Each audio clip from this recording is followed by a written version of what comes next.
காதலை மறைத்தால் கணம் தாங்காமல் என் உயிர் செத்து போகும் இல்லையா?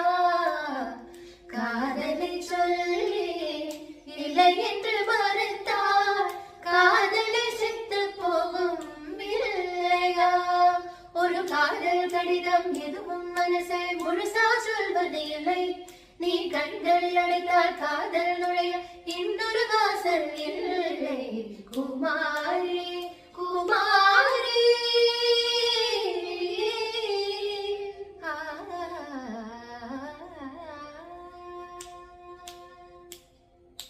குமாரி என் காதல் சிக்கி முக்கி திக்கி நிக்குது. குமாரி என் நெஞ்சு விம்மி விம்மி பம்மி நிக்குது. குமாரி என் வார்த்தை கடல் வற்றி விட்டதே.